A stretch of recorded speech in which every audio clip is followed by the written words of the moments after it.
प्रभु राम के काज के लिए अयोध्या में राम भक्तों का मेला लगना शुरू हो चुका है। अब जो कि एक हफ्ते बाद विराट राम मंदिर में राम लला की भव्य प्राण प्रतिष्ठा है, जिसको लेकर रामोत्सव का शुभारंभ हो चुका है। नाच गाना शुरू हो चुका है, जगह जगह रामलीला का मंचन हो रहा है। राम नाम की गूंज चहुं दिशाओं में गूंज रही है। नीले गगन के तले हिंदू धर्म की पताका लहरा रही है। रामलला के आगमन पर अयोध्या की black and white picture colourful हो चुकी है और इसी कलरफुल पिक्चर में रामलीला मंचन के लिए देवभूमि उत्तराखंड से आई महिलाओं ने जैसे ही अयोध्या में कदम रखा, प्रदेश के मुख्यमंत्री योगी आदित्यनाथ को प्रभु राम का दर्जा दे दिया। देवभूमि से अयोध्या तक राम नाम की गूंज में भगवाधारी योगी आदित्यनाथ कलयुग के इस दौर में क्या राम राज्य की स्थापना कर पाएंगे? देखे सिर्फ धर्म ज्ञान पर। अयोध्या में हैं हम इस वक्त पर और यहाँ पर अलग अलग तरह के मंचन चल रहे हैं और इसी मंचन में से एक उत्तराखंड से कुछ महिलाएं हैं यहाँ पर जो यहाँ पर रामलीला का मंचन कर रही हैं और आखिरी दिन है आज उनके मंचन का। और उस मंचन के दौरान हमारी इनसे मुलाकात हुई, कुछ बात हुई और हमने जानना चाहा कि 11 दिन से तो आप लोग यहाँ पर हैं। सबसे पहले मैं आप लोगों का नाम जानना चाह रहा हूँ और कहाँ से हैं। सभी दर्शकों को ओम प्रणाम।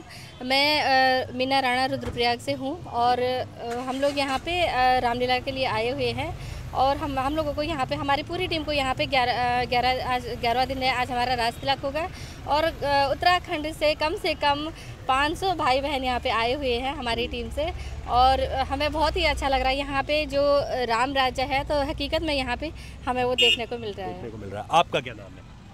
ओम, सभी को प्रणाम। मैं परमेश्वरी बिष्ट पौड़ी से। तो हम जो हैं पतंजलि से भी जुड़ी हुए हैं और हम लोग कुछ बहनें जो हैं करीब 50 बहनें इसमें जुड़ी हैं। तो हम सांस्कृतिक कार्यक्रम जो करते हैं, एक तो रामलीला करते हैं और भी कुछ कार्यक्रम हम करते हैं। तो हमने अभी तक 13 रामलीला उत्तराखंड, दिल्ली और जगह की। 14वीं रामलीला के लिए हमने संकल्प लिया था कि 14वीं रामलीला हम अयोध्या में करेंगे, तो उसके लिए हम यहाँ पे आए हैं। आज हमारा 11वां दिन है यहाँ पे। आप बताइए आपका नाम। मेरा नाम बबीता पंवार और मैं केदार वैली के उखी मठ से बिलोंग करती हूँ। आप क्या जानना चाहोगे हमसे? यही जानना चाह रहा हूँ कि आप कब से हैं यहाँ पर और कैसा अनुभव रहा आपका पिछले 11 दिन?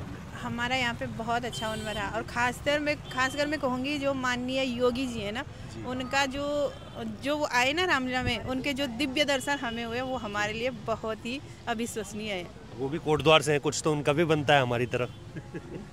हाँ जी बिल्कुल, हमने आह्वान किया था और फिर जो माननीय चंपत राय जी हैं जो राम गर्भगृह के सचिव हैं, तो उन्हीं के माध्यम से हम यहाँ पे आए हैं। अच्छा, चंपत राय जी के माध्यम से। हाँ जी बिल्कुल। अच्छा, एक बहुत खूबसूरत तस्वीर ये भी है कि आप बहुत ही अच्छे तरीके से, जिसे आप कहते हो कि हमारा जो उत्तराखंड का परिधान है, आप चाहे ये गुलबंद देखेंगे, गुलबंद कहते हैं इसे, गुलबंद कहते हैं, और फिर आप नाक में जो नथ पहनी हुई है मांग टीका, तो ये बहुत ही पारंपरिक तरीके से। इसको लेकर के भी क्या कुछ बताया गया था कि आपको जहाँ से आप आ रहे हो आपको अपने कल्चर को साथ लेकर आना है, क्या ऐसा कुछ था?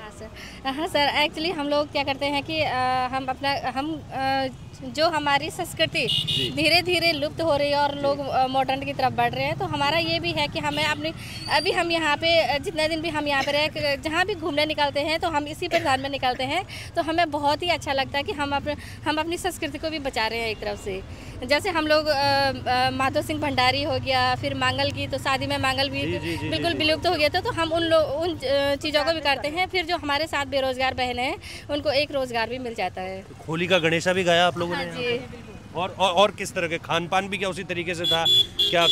काफली वापली सब खाई? सब हाँ, हम सात्विक भोजन खाते हैं, काफली खाते हैं, खिचड़ी खाते हैं, जो हमारा चौसा फाड़ा जो बनते हैं हम उसको सारा हम बनाते भी हैं और खाते भी हैं, और कोई आ गया तो उसको खिलाते भी हैं।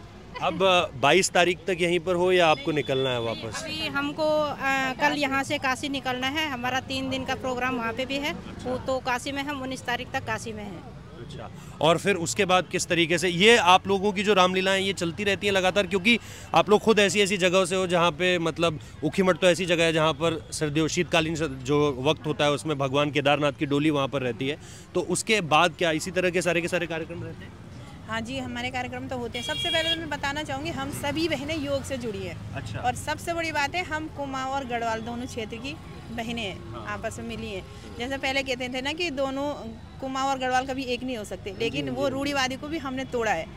हम हो सकता है, बिल्कुल हो सकता है, आपस में प्रेम होना चाहिए, सब कुछ संभव है, ऐसा कुछ तो नहीं है। इसमें सिर्फ उत्तराखंड की महिलाएं या बाहर से भी, उत्तराखंड के बाहर से भी हैं? उत्तराखंड की ऐसे उत्तराखंड की हाँ महिलाएं ही हैं। जी।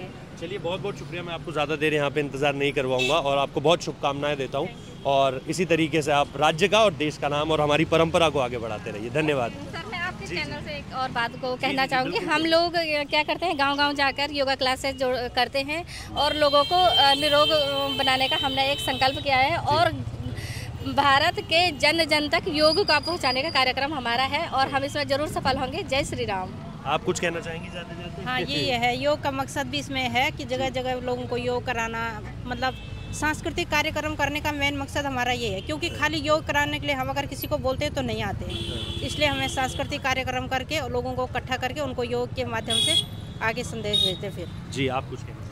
हाँ जी, मैं यही कहूँगी आपके चैनल के माध्यम से कि जो हमारी वैदिक संस्कृति है ना, सभी से आह्वान है कि अपनी संस्कृति को ही अपनाएं।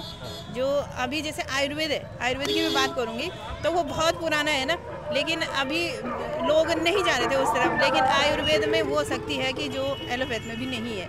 फिर एक और चीज़ कहूँगी सभी भाई बहनों से कि ये भाई भी उत्तराखंड से हैं, तो इनके चैनल को जरूर लाइक सब्सक्राइब कीजिए। बहुत बहुत धन्यवाद, बहुत अच्छा लगा आपसे अच्छा, मिलके। बस एक आखिरी चीज़ आपसे जाते जाते पूछूंगा, यहाँ पर अगर आप लोग पहले भी आए हैं तो कुछ अंतर बता सकते हैं, या फिर अगर आप पहली बार आए हैं तो आपको क्या सबसे खूबसूरत लगा यहाँ पर? सबसे एक चीज़ जो आपको लगी हो कि ये चीज़, जैसे मैं यहाँ पर बार बार आता रहा हूँ, जैसे ये लता मंगेशकर चौक है, इसकी एक अपनी पूरी की पूरी कहानी है। दीवारों पे जैसे तस्वीरों के माध्यम से पूरी की पूरी रामकथा उकेरी जा रही है, या नए नए घाट बने हैं, क्या सबसे खूबसूरत क्या लगा आपको? यहाँ पे देखिए, हम एक्चुअली हमें पहली बार यहाँ पे आ रहे हैं, लेकिन हमें सारी चीज़ें बहुत अच्छी लगी यहाँ पे। जैसे हम गुप्तार घाट गए थे तो हमने वहाँ की कहानी भी सुनी कि वहाँ पे क्या क्या हुआ था। वहाँ पे दशरथ, जहाँ पे दशरथ जी की समाधि बनी हुई है, वहाँ भी हम गए हैं। फिर जो मणि पर्वत है वहाँ पे भी हम गए हैं, अलग अलग जगहों पे हम गए, लेकिन हमें सभी जगह बहुत अच्छी लगी और बहुत ही अच्छा है। दोबारा हमारी यहाँ पे फिर प्रोग्राम होगा, क्योंकि आदरणीय हमारे योगी जी ने आह्वान किया है कि जो दीपोत्सव होता है तो उसमें हमारा प्रोग्राम रखेंगे वो, तो उसमें हम भी यहाँ पे, हमें भी आने का सौभाग्य प्राप्त होगा, तो हम तब भी जरूर आएंगे यहाँ पे। जी, बहुत बहुत धन्यवाद। अब ज़्यादा टाइम नहीं है। बस मेरे को थोड़ा सा बता दीजिए बस कि क्या अच्छा लगा। मैं आप चले मैं अयोध्या में पहली बार आई हूँ, तो मुझे ज़्यादा इसका ज्ञान नहीं है कि यहाँ कैसा था क्या था, पर जो भी अभी हो रहा है ये हमारे लिए बहुत ही हमारे वो भाग्य हैं जो हमको ये देखने के लिए मिल रहा है। जी, आप जाते मैं जाते जाते यही कहूँगी कि मैं भी पहली बार आई हूँ अयोध्या में, लेकिन यहाँ पे जो 500 वर्षों से जो ये राम मंदिर का विवाद था, तो ये हमें बहुत अच्छा लगा, और माननीय योगी जी का बहुत बहुत धन्यवाद। हाँ जी, वो सुलझ गया। और एक और चीज़, जैसे हम न्यूज़ में तो देखा था कि यूपी में आज इधर करप्शन, इधर आतंकवाद, उधर, तो ये चीज़ भी हमें नहीं देखने को मिली। यानी सचमुच में हमें यहाँ राम राज्य लग रहा है, और हमारे राम माननीय श्री योगी जी ही है। थैंक यू, धन्यवाद धन्यवाद धन्यवाद। तो ये आपने देखा, यहाँ पर जो भी लोग आ रहे हैं, ऐसा नहीं है कि हम लगातार इन चीज़ों से अछूते हैं। जिन भी लोगों से बात हो रही है, साधु सन्यासी लोग जो भी यहाँ से आ रहे हैं, वो इसी तरह की बातें हमें कहकर एक अच्छी तस्वीर अयोध्या की जो कि है, प्रस्तुत कर रहे हैं। बहुत बहुत शुक्रिया।